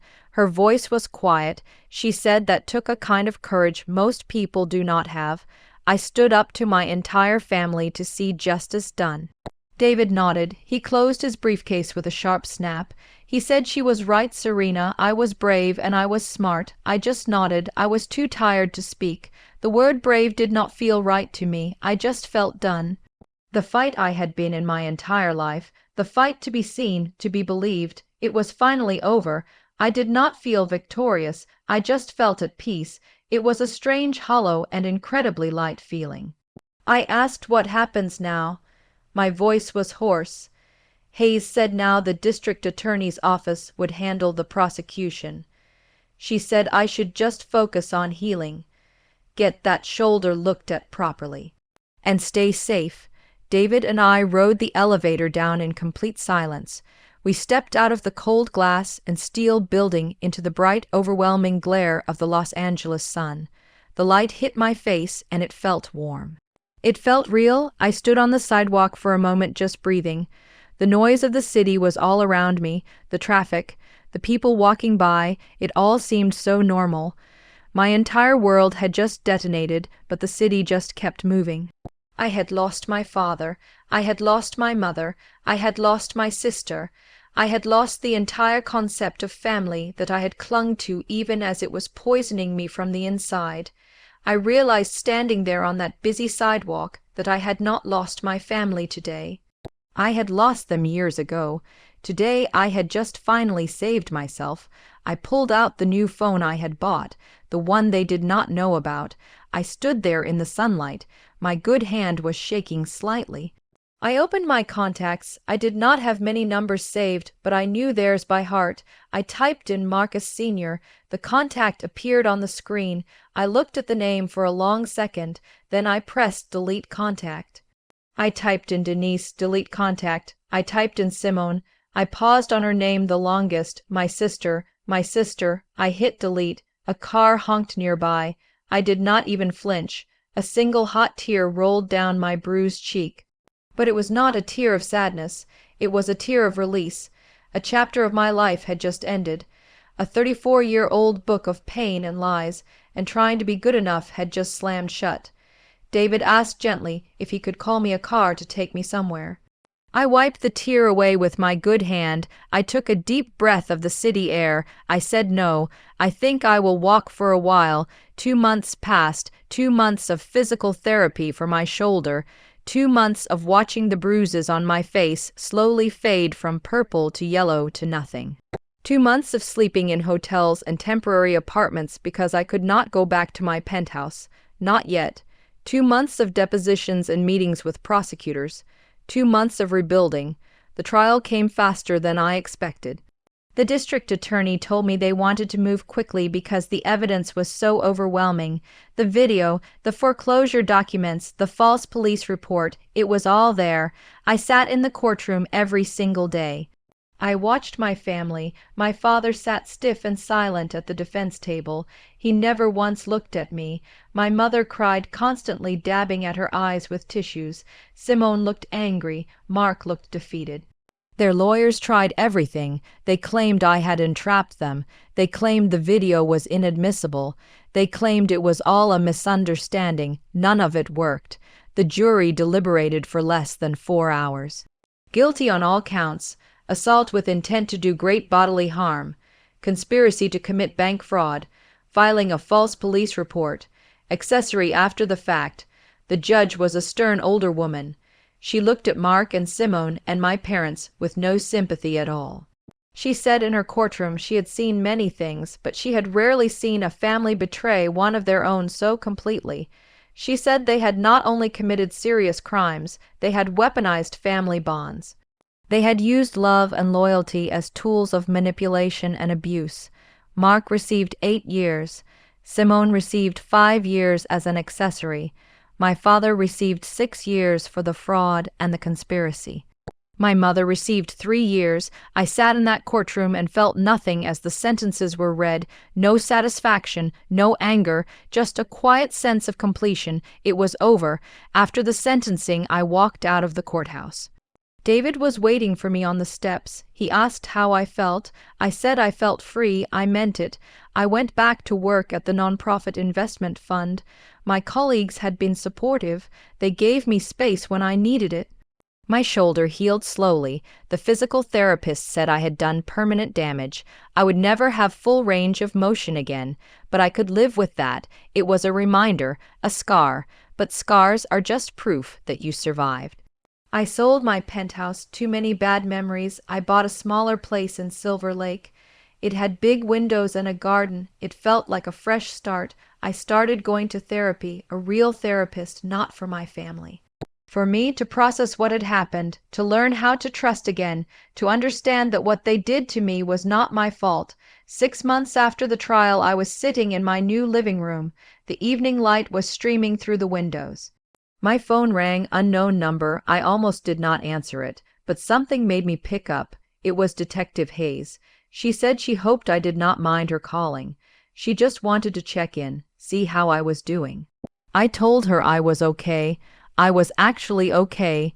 She said she was glad to hear that. She said she had seen a lot of victims over the years. Most of them never recovered, never got justice, but I did both. She said I should be proud. I thanked her. I meant it. After I hung up, I sat there for a while, just thinking about everything that had happened, about the family I had lost, about the life I had built. I realized something sitting there in my quiet, peaceful apartment. I had spent 34 years trying to earn their love, trying to be good enough, smart enough, obedient enough, and it had never mattered. Because their love was conditional, it was transactional, it was never real, but now I was free, free to build my own life, free to choose my own family, free to be myself. The doorbell rang. I got up and looked through the peephole. It was my friend Claire from work. She was holding a bottle of wine and smiling. I had told her about everything. She had been there for me, listened to me, supported me. I opened the door. She hugged me carefully. Mindful of my shoulder, she said she thought I could use some company. I smiled, a real smile. I said I would love that. We sat on my couch. We drank wine. We talked about work, about life, about everything except my family. And for the first time in as long as I could remember, I felt at peace. I was not alone. I had people who cared about me, real people, good people, people I had chosen. My phone buzzed. A text message. Unknown number. I opened it. It was from Simone. She was in prison. The message said, "We need to talk. I need you to help me. I need you to write a letter to the judge." I stared at the message for a long moment. Then I blocked the number. I deleted the message. I put my phone down. Claire asked if everything was okay. I said yes. Everything was perfect, because it was. I had learned the hardest lesson of my life. Sometimes the most dangerous people are the ones who are supposed to love you. Sometimes family is not defined by blood. It is defined by who shows up, who supports you, who believes you. And sometimes the bravest thing you can do is walk away. Turn on the lights and save yourself. I never spoke to my family again, never visited them in prison, never answered their letters, never looked back. Some people would say that is cold, unforgiving. But I say it is survival. They had their chance, they made their choice, and I made mine. I chose me. I chose my peace. I chose my future, and I have never regretted it, not for a single second. A year after the trial, I was sitting in my office at work. My phone rang. It was my lawyer, David. He said he had news. The house in View Park, my parents' house, it had finally sold at auction. The bank had recovered their money, but there was something else. Something he thought I should know. He said when they were clearing out the house they found documents, hidden documents. It turned out my father had been embezzling from his own company for years. He had been living beyond his means for decades. The perfect house, the perfect cars, the perfect life, all of it was built on stolen money and lies. David said if I wanted to pursue it, I could probably recover some of the money, sue the estate, get something back. I thought about it for a moment. Then I said no. I did not want anything from them, not their money, not their things, not their legacy. I wanted nothing that tied me to them. David said he understood. He said I was probably right. I hung up. I leaned back in my chair. I looked out my office window at the city below. I thought about everything I had been through, the assault, the betrayal, the trial, the healing, and I realized something. I was stronger now. stronger than I had ever been, because I had faced the worst thing imaginable, my own family trying to destroy me, and I had survived, more than survived. I had won, I had rebuilt, I had thrived. That evening I went home to my apartment. I made dinner, I put on music, I sat on my balcony and watched the sunset, and I smiled because I was free, free from their expectations. Free from their lies, free from their control. I had turned on the lights, I had exposed the truth, and I had walked away. Some people would say I lost my family, but the truth is I never really had them.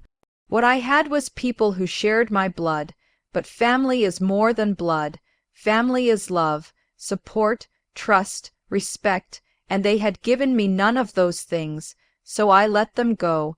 I deleted their numbers. I blocked their messages, I moved on, and I never looked back. Because the truth is sometimes the most loving thing you can do is to love yourself enough to walk away, to choose your own peace over their chaos.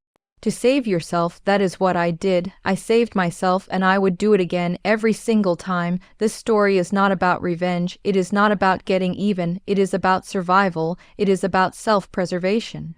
It is about choosing yourself when everyone else chooses to hurt you.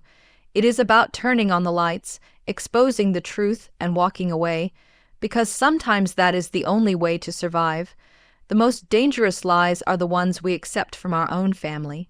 The most dangerous abuse is the kind that comes wrapped in love and obligation, and the bravest thing you can do is to see it for what it is, to refuse to accept it, to turn on the lights, and to walk away. I walked away, I survived, I thrived, and I never looked back.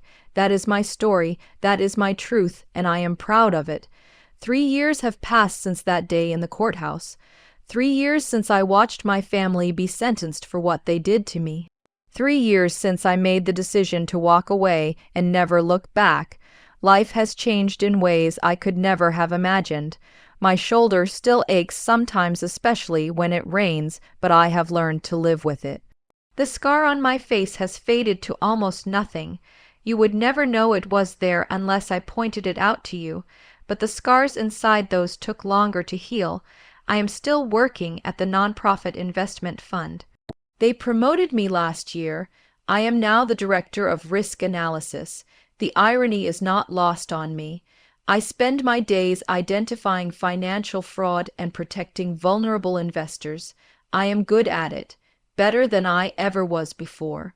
Because I know what desperation looks like, I know what people will do when they are backed into a corner. I know because I lived through it. I bought a small house in the hills. It has a view of the city. Big windows that let in the light, a garden where I grow vegetables and flowers. It is peaceful, it is mine, no one can take it from me. I have friends now, real friends, people who showed up when I needed them. Claire from work became one of my closest friends. She was there through all of it, the trial, the healing, the rebuilding. She never judged me, never pressured me, just supported me. I met someone too. His name is James. He is a teacher, kind, patient, gentle. He knows everything that happened. I told him early on. I needed him to know, to understand. He listened without judgment. He said what happened to me was not my fault. He said I was brave. I am still learning to believe that. We take things slow. I am learning to trust again, learning to let someone in. It is hard. Sometimes I still have nightmares. Sometimes I wake up in a panic thinking Mark is in my apartment. But James is patient. He holds me, reminds me I am safe, and slowly I am healing. I never heard from my family again after I blocked Simone's number. I assume they are still in prison. I do not check. I do not care. They made their choices. I made mine. Sometimes people ask me if I regret it, if I regret turning them in, destroying my family, and I always say the same thing. I did not destroy my family. They destroyed themselves. I just refused to go down with them. I refused to be their scapegoat, their victim, their sacrifice. I chose myself, and I will never regret that. I started speaking publicly about my experience. Not for fame, not for money, but because I realized there are so many people out there living through the same thing. Trapped in toxic families, being gaslit, being abused, being told they are the problem. I wanted them to know they are not alone, that it is not their fault, that they deserve better. I have gotten hundreds of messages from people who watched their families choose an abuser over them, people who are told to forgive and forget, people who are blamed for their own abuse, and I tell them all the same thing. You are not crazy. You are not the problem, and you have the right to choose yourself. To walk away, to turn on the lights, some of them listen, some of them do not, I understand. It took me 34 years to find the courage to leave, to fight back, to save myself. I cannot expect others to do it faster. But I can be there. I can be the voice that says you deserve better. You deserve peace, you deserve safety, and you do not owe anyone your suffering, not even family. Last month I was invited to speak at a conference about family abuse and financial coercion. I stood on that stage and I told my story. I showed them the video, not all of it, just enough. I showed them the documents, the foreclosure, the fraud, the lies. I showed them what my family was willing to do to protect their image.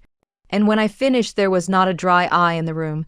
People came up to me afterward, they thanked me, they told me their own stories, stories of parents who stole from them, siblings who betrayed them.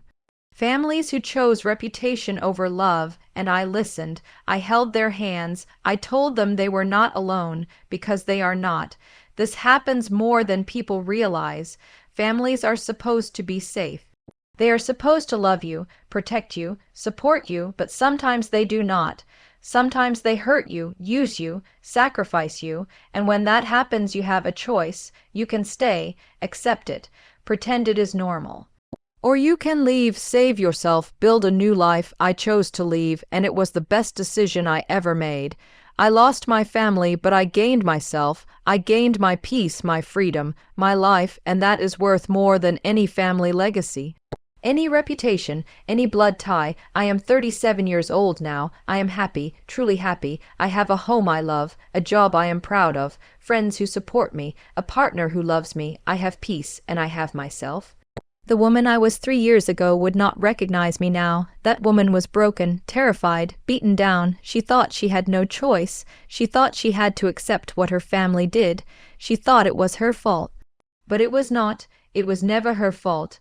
And she found the strength to fight back, to gather evidence, to turn on the lights, to walk away. I am proud of her, proud of what she survived, proud of what she became. People sometimes ask me what I would say to my family if I saw them again, if I would forgive them, and the answer is no. I would not say anything. I would walk past them because they do not deserve my word. My time, my forgiveness. Forgiveness is earned. It requires remorse, accountability, change. They have shown none of those things. Even now in their letters that I do not read, I am told they blame me. That I destroyed the family, that I should have just signed the mortgage, and that tells me everything I need to know. They learned nothing. They changed nothing. They are still the same people who were willing to sacrifice me. To hurt me, to destroy me, so no, I will not forgive them. I will not speak to them. I will not let them back into my life, not now, not ever, and I am at peace with that decision. Some people believe you have to forgive to heal, that holding on to anger will destroy you, but I disagree. I am not angry. I am just done. I have moved on, built a new life. I do not think about them anymore unless I choose to, and when I do, I feel nothing. No anger, no sadness, no longing, just nothing. They are strangers to me now. People I used to know, people who hurt me, people I left behind, and I am better for it. My life now is so different from what it was. I wake up in the morning and I am not afraid. I go to work and I am valued. I come home and I am loved. I go to sleep and I am safe. That is what I fought for. That is what I earned, and no one can take it from me. I learned so many lessons from what happened. I learned that blood does not make family. Love and respect make family. I learned that sometimes the most dangerous people are the ones who claim to love you. I learned that you do not owe anyone your suffering, not even your parents. I learned that turning on the lights is scary but necessary. I learned that justice is possible if you are brave enough to fight for it. I learned that healing takes time, but it is worth it. And most importantly, I learned that I am stronger than I ever thought possible. I survived the unthinkable. I fought back against my entire family. I exposed their lies, I brought them to justice, and I rebuilt my life from the ground up. If I can do that, I can do anything. So to anyone reading this who is going through something similar, to anyone trapped in a toxic family, to anyone being abused or manipulated or gaslit, I want you to know you are not alone, you are not crazy, you are not the problem, and you have the right to choose yourself, you have the right to turn on the lights. To expose the truth, to walk away, it will be hard, it will be painful, you will lose people, but you will gain yourself, your peace, your freedom, and that is worth more than anything. Do not let anyone tell you that you have to forgive, that you have to reconcile, that family is everything. Family is only worth keeping if they treat you with love and respect. If they do not, they are not family. They are just people who share your DNA. And you do not owe them anything. Choose yourself, save yourself, turn on the lights and walk away. I did, and I have never been happier. My name is Serena. I am 37 years old. 3 years ago, my brother-in-law assaulted me. My sister stood over my broken body and told me I should have signed the mortgage. My parents covered it up, threatened me, tried to gaslight me into silence, but I refused. I gathered evidence. I exposed their fraud. I brought them to justice, and I walked away. I deleted their numbers. I blocked their messages. I moved on, and I built a life I love, a life filled with peace and safety and real love. This is my story. This is what happened when I finally chose myself, when I finally turned on the lights, and I am sharing it because I want others to know it is possible.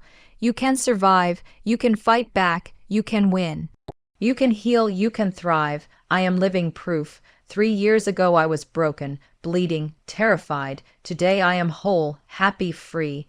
That is the power of choosing yourself, of refusing to be a victim, of turning on the lights and walking away. So if you are reading this and you are trapped, if you are suffering, if you are being told it is your fault, please know it is not. You deserve better, and you have the power to choose yourself, to save yourself, to build a better life. I believe in you because I did it, and if I can do it, so can you. Turn on the lights, expose the truth, walk away, choose yourself, save yourself. You deserve peace, you deserve safety. You deserve love, real love, not the conditional, manipulative kind, but real, genuine, unconditional love, and you will find it. But first, you have to choose yourself. You have to be brave enough to turn on the lights, to see your family for who they really are, and to walk away. It is the hardest thing you will ever do, but it is also the most important, because your life matters, your peace matters, your safety matters. You matter more than any family legacy, more than any reputation, more than any blood tie. You matter, and you deserve better. So choose yourself, turn on the lights, and walk away. That is my message.